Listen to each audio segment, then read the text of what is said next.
Story 1. 1. 8K. R. Malicious Compliance. Posted by U. Sauron's Pineapples. 17 hours ago. No work from home for a sick intern. Now everyone works from home. Sock. Long time lurker. So please pardon me for formatting errors. I don't usually post. The stories here reminded me of my internship experience in January 2022. Despite COVID still raging all around, restrictions were being lifted. My internship office had a strict work from office policy, even though all our work can easily be done online. In the first week of January 2022, I developed cold symptoms.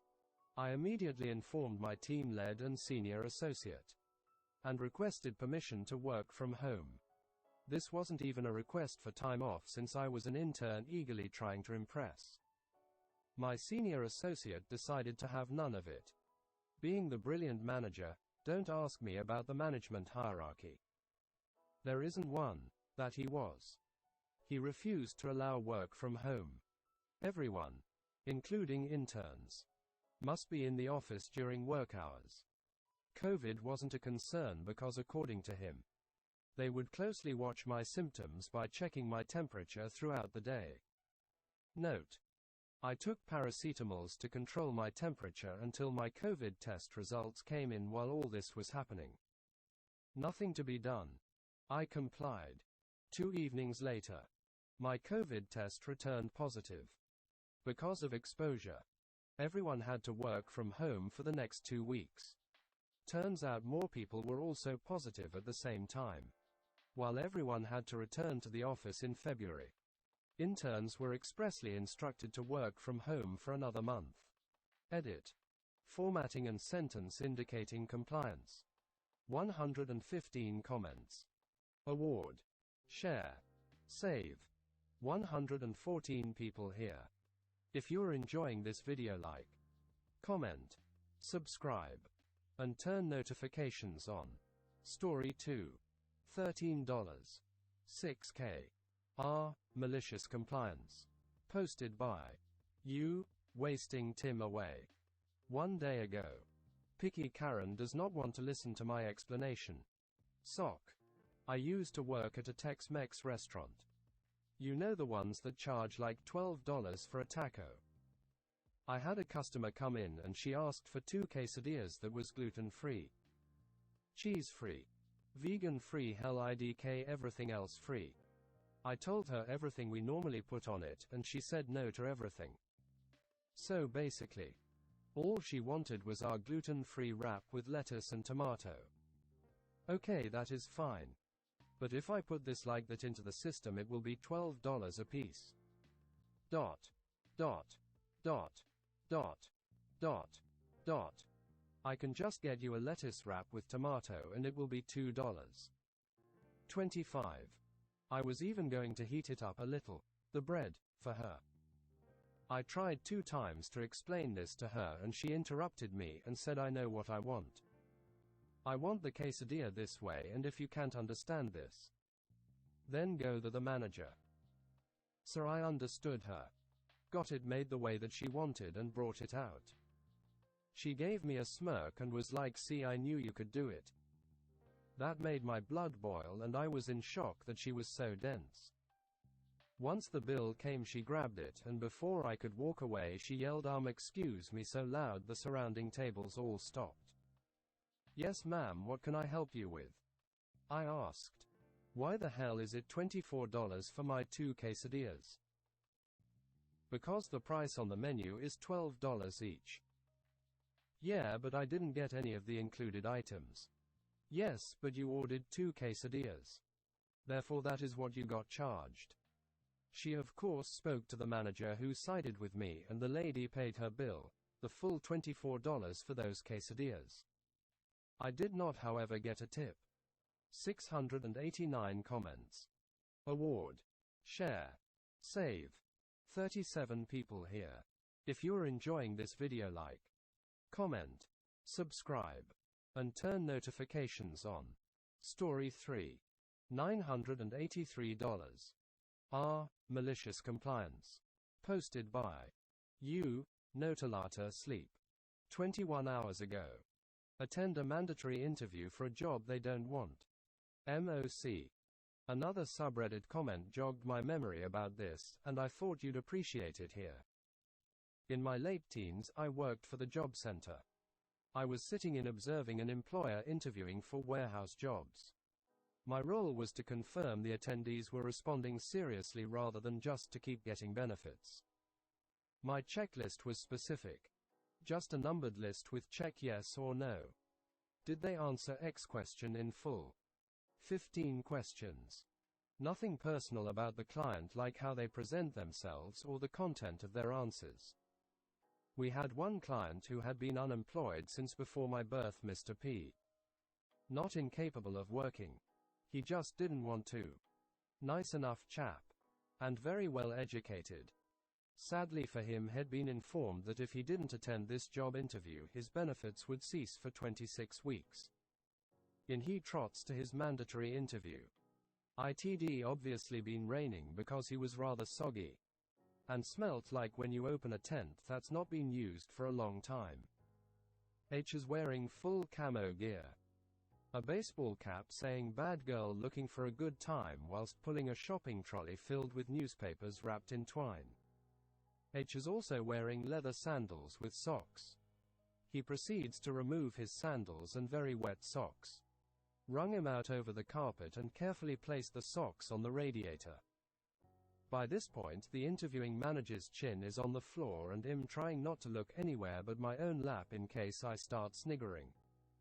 The guy answered all the interview questions perfectly normally, but interspersed the time between questions with comments like I just picked a raspberry seed from between my teeth. The last time I ate any was a good 6 months ago. Just as they were about to end the interview and I'm internally congratulating myself on keeping my face neutral. He groaned, rubbed his knee and announced his cervix had cramp. I lost it and had to leave the room. He did not get the job. He also kept his benefits. For some reason, the employer began using a recruitment agency for their vacancies not long afterwards. RIP Mr. P. Well done on beating the system for so long. Edit. Just to clarify, Mr. P wasn't homeless. Had no mental issues he made us aware of. And usually dressed normally. I'm not mocking a vulnerable person. I'm not making fun of anyone's misfortune except the interviewers. 61 comments. Award. Share. Save. 83 people here. If you're enjoying this video, like, comment, subscribe, and turn notifications on. Story 4. $2. 2K. R. Malicious Compliance. Posted by U. Department Large 9472. 1 day ago. By all means. Eat your words. Lock. I used to work as a food receiver in a retirement home kitchen. I won't say name, but I will say it sounds vaguely Nordic. When I took over as food receiver in the primary kitchen. Didn't have much training. I was just told you helped the previous guy. You know the most. Job is yours now. Over the next almost 8 years. Got that place maximized for peak use of space. Every now and then we would get a new head chef. And they always made the mistake of trying to run it like a restaurant. Usually in about 2 weeks they'd realize that it was a different vibe and tone. And adjust accordingly. Had a great head chef as a boss for about 5 years. He knew that since deliveries were food and to some degree perishable, my schedule needed to be a little fluid and flexible to account for late deliveries while not having me rack up overtime. We worked out a great system where I basically set my own hours and got everything done. Fast forward to a regime change. Head chef was a tool. But with him came a woman whose job title was never told to any of us in the kitchen. We were just told she outranked all of us. First thing she did was decide I would no longer have a fluid schedule. My shifts would be posted on the board like all the others. 2 weeks in advance. I didn't like it. But okay. Fair enough. Cut to about 2 weeks later. I had to leave early for a dentist appointment. That had been submitted and approved months ago. I reminded her day before. And day of. Day after. She gives me a dressing down and a written reprimand for leaving before end of scheduled shift. She told me she didn't care what happened before. She never had papers for this request. Luckily for me, the head of entire dining department, even above head chef, told her that she had been given all those time off approved papers when she started. And if my shift didn't reflect my pre-approved leaving early, it was her fault for not paying attention. Unluckily, she decided to take it out on me, saying that from now on, once schedule is posted, no changes unless it's in writing and signed by both of us minimum of 2 days prior. No exceptions. I looked at calendar and saw it get to have fun and get payback. See, being a food receiver, a monthly job of mine was to do end of month inventory on all food, beverage, cleaning items. I had actually created the inventory paperwork myself. So instead of being alphabetical, the items were all listed together based on which area they were stored in. Dishwasher, chemical closet, freezer, dry food storage, soda syrup room, etc. Meaning after a few months I could go room to room quickly and be done in less than 2 hours. Catch was it had to be done either last thing last day of a month or first thing first day of a month, and could not do 2 in same month, with no weekend deliveries. I worked Monday to Friday.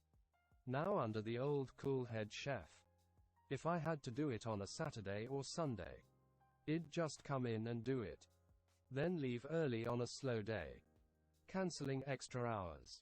And lo and behold, this was one of those months where inventory would have to be done on a Saturday or Sunday. Days she had me down as off on the calendar.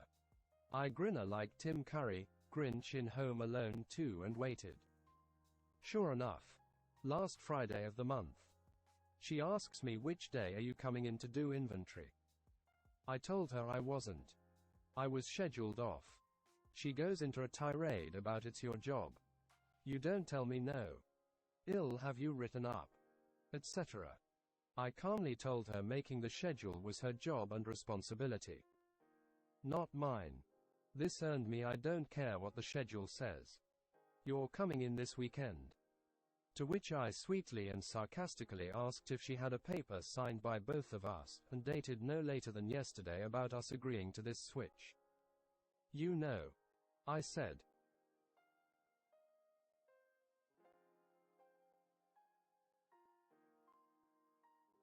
The policy you created when you got called out by head office for not properly handling my scheduled early shift.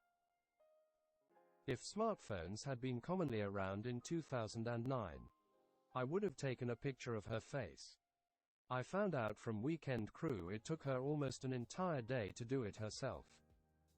That was first of many times she found out that fun way that about half the tasks I did under old regime were technically not required by my work position. I just did them when I had extra time to help a boss I respected. Chef Weenie number 1. So for the head chef and his nimrodic attitude. As I stated before, my shift was Monday to Friday. Never found out if this was a company policy or just for the kitchen staff. But technically we in kitchen were supposed to work either one day every weekend or every other full weekend. The previous cool chef realized that only food delivered on weekend was 3 boxes of pastries. And there was a constant stream of food orders I needed to either place or receive and quality check. So he circumvented and had me, the food receiver, work the days when there was actually food to receive.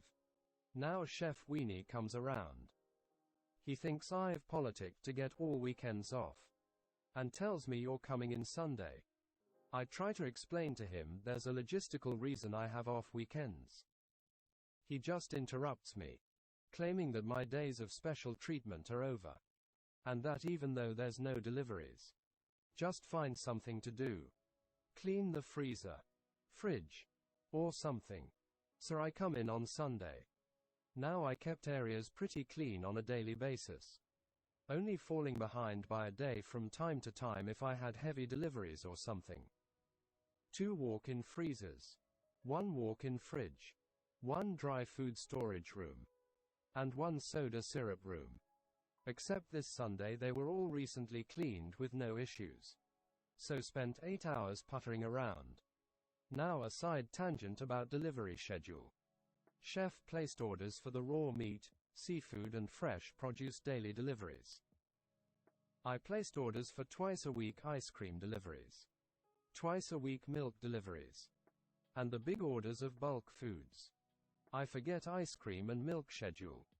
But bulk orders were placed on Tuesday, Thursday, and Friday for Monday, Wednesday, and Friday deliveries. Everything got ordered on Friday for the first delivery day of the following week. So back to the week. I've worked Sunday into Wednesday now, and it's before they added me to printed schedule. So I go to the chef and ask what my 2 days off that week are going to be. That's company policy. By the way, not entitlement. He says, well, take Saturday off. There's no deliveries. I then ask about my second day off. He looks at calendar and gets an "oh fornicate me" look. Starts stammering about all the orders that need placed or received both of those days. I agree that yes, there are a lot of deliveries and orders to be taken care of. But repeat that I need a second day off per company policy. He then starts in about how no one else here really knows how to place or take care of orders. I hold firm that it's not my problem. I'm supposed to have 2 days off. The heads of dining for the entire campus get involved. Right away the chef is asked, why did you have him work a day when there's no deliveries? So A, I got the next day, Thursday, off. B, chef had to scramble to get Friday orders placed for weekend. Not even knowing where the order forms were. C, he didn't schedule me for any more weekends. And yes, that's the shorter incident. Closing parenthesis. 71 comments. Award. Share. Save. 132 people here. Thank you for watching, and if you enjoyed this video, like, comment, subscribe, and turn notifications on.